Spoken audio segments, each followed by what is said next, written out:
two Andreas, Andrea Leadsom and Andrea Jenkins, who like to give ear the bird. Well, they've been doing their rounds on the media, trying to justify Brexit, trying to justify the import checks, which is going to push the prices of food up. Well, one flower grower in the UK responds to what Andrea Leadsom said to Kay Burley on Sky News, which was a whole load of bollocks, quite frankly. But what did Andrea Leadsom say during the actual Leave campaign? She's gone on about all the benefits there'd be. You are an incorrigible delinquent at times. I'm incorrigible. Behave yourself, man. You claim people are making unrealistic assumptions on the other side of the argument, though not all the assumptions you listed are made by everybody. Some of them were in the Treasury report, others didn't make these assumptions. But it's a fair assumption if we leave. Right, whatever our relationship is with the EU, and of course we will continue to have a trading relationship. I don't think anybody could deny that. But it will not be as open, it will not give us the same open, untrammeled access that we have now. That's a fair assumption, isn't it? No, I absolutely don't agree. You know, the fact is we are unique in the world, having an economy that is totally aligned for the last 43 years. All our rules, the contents of sausage, all the rest of it is aligned to that of the EU. We currently trade tariff-free, so it will be very not just tariff-free. This is when they're being disingenuous. They are on about tariffs and they brainwash people. It's all about the tariffs, all about the tariffs, all about tariff-free, tariff-free. Yes, we have got we are tariff-free, trading with the EU on most things. But what she doesn't talk about is rules of origin, and what she doesn't talk about is the fact we have non-tariff barriers. We have to pay their VAT, we have to pay their fees, we have to pay phytosanitary checks, we've got to pay for the vets, we've got to pay for this, we've got to pay for that. You see? She's talking a whole load of, bollocks. So let me get this right. You're claiming that we could leave the EU, which will mean, because you've made a big song and dance about it, ending free movement of people. She's a right snake, this one. That would not apply to the United Kingdom, but we would still access the single market on the same basis as we do now? We would continue to trade tariff-free. Tariff-free, maybe disingenuous. And just to be clear... So, let me try and get you to be clear, because it's interesting. On the same basis as now, we would trade on the same basis, is your claim? Absolutely in their interest, even more. We have a big deficit with the European Union. And let's be clear, the EU has some modest free trade agreements with the rest of the world, not nearly as many as Switzerland, but they do have some free trade agreements. Those countries trade tariff-free with the EU, and they do not have free movement of labour. So to suggest that the only way to access the European market tariff-free is with free movement is simply not true, Andrew. But But he does keep trying to press her on the question, but she doesn't really answer it. But she's not giving us all the information. This was back in 2016. Hoodwinking the British people and thinking, well, it's all going to be the same. We're going to seem to have all the same benefits. It's literally what she said in this interview. The same benefits of being outside of the European Union, outside of the single market, and being inside the single market. For those of us who've been following this for a very long time, we knew this from day one. That wasn't going to be the case. She has not been honest with the British people, like most of the Tory politicians, including Andrea Jenkins, who's also doing her rounds regarding Brexit, along with the other Brexit numpties out there.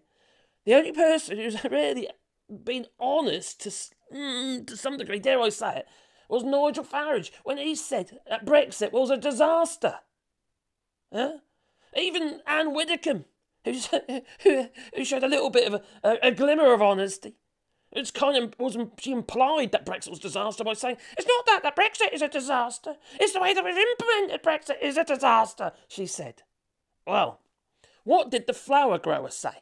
Okay? What impact is all this new paperwork going to have on you? It's going to be really impactful. I mean, it's already been a difficult world since the implementation of Brexit. I mean, I opened my business in 1996 and have been running it successfully, and I import all of my product from Holland because it's not available in the UK. Not available. Since the implementation of Brexit and also along that with COVID, my costs have doubled. Not just a percentage, they have actually doubled. Okay. Let me put this to you, Lisa, if I may. Sorry to interrupt you, but I spoke to the Minister this morning about this. Andrea Leadsom. And I actually cited your example and the fact that you get all of your flowers from the Netherlands and it's going to cost you so much more money and the impact it's going to have on your business. And then she basically said, buy your flowers from the UK instead. But that would be a great idea, and I would love to do that. And I've been making that suggestion for years, but the product just isn't there in the UK. They've got the greenhouses. Geographically in the same location as Holland, but we don't support Netherlands. growers. Holland's the Everything province. has to be grown under glass at this time of year. Nothing can be grown outside. If you look in your garden, there are no flowers there, so they have to be grown under glass, and we just don't do that in the UK. We don't do it. I would, gladly, use British flowers, but they just aren't there. Nope. Would it be reasonable to assume that saying it with flowers this Valentine's Day is going to be more expensive? Obviously. So that was What impact is... That was a yes. Now, she referred to the greenhouses. Now, I've done many videos about this already. A lot of the greenhouse stock in the UK has been flattened. I think there's Herefordshire and various other places have been absolutely flat. And they were mainly things like pepper growers and stuff like that. But we don't have the greenhouses in the UK. And who's going to make the investment? These things cost a fortune and a long-time investment because they last a good long while. But we don't have the growers. We don't have the greenhouses. We also have to source the seeds, which also have to be imported. We don't have what it takes to grow the stuff in the UK. We don't have the climate. We're just... No. So we'd have to greenhouse grow. So this poor woman there is like, she might have a higher turnover, but that's only because her costs are higher. And that might not even be the case because, well, the consumer might say, well, sod that, I can't afford that. No, I might do an e-card instead. It's just... Oh, it's mind-numbing. It literally blows my mind how idiotic people have been. I'm sorry, if you voted for Brexit, you voted for the country's demise. You really did. Sorry. Yeah, blooming markets around the world. We haven't even got a fully free trade agreement with the CPTPP. Hasn't even been ratified yet.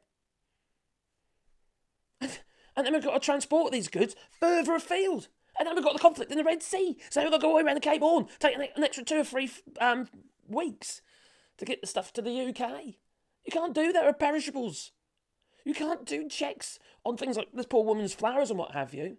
She can't import, flower stems and what have you with... they could be stuck in bunting. They go a bit limp. I end up looking like, I don't know, Jaggery Smog or something, that weird pencil, walking penny farthing and all that. Oh, crikey. Oh, it's so frustrating. It really is. But nobody cares. No. They don't. I'll tell you when they will care, though, is when they find out that Brexit, when they realise, just all of a sudden it clicks their head, oh my God, I think I might have made a mistake. But then you'll still get the knuckle draggers. They'll still be telling us all, that Brexit was a success. Because they just don't want to admit that they were wrong. Well, quite frankly, that's the definition of an idiot. Anyway, if you want to support the channel, you can do that on Patreon or buy us a coffee. And the links are down below. But also, we're doing a rewilding here in France. Oh, we've got memberships as well, by the way. Rewilding here in France, where we're planting 1,000 trees or 2 hectares of land. You'll be a part of that. There's a GoFundMe link down below, for which you can basically make a contribution. We will plant a tree on your behalf. So, you do your bit for the environment, what have you. But not only just the environment, but also that it will boost the bees and honeysuckle trees. But trees, they're not actually a tree, it's a climate. But anyway, provide habitats for little animals and stuff. Anyway, like I say, GoFundMe link down below. If you want to be a part of that, I will make a sign to go with your tree. It can be your name, or it can be a memory of a loved one or a pet or what have you. Anyway, it's time for me to go. I've got a dry throat now, my blood pressure's going through the roof, I'll tell you. It's driving me insane, these people. They're flipping crazy.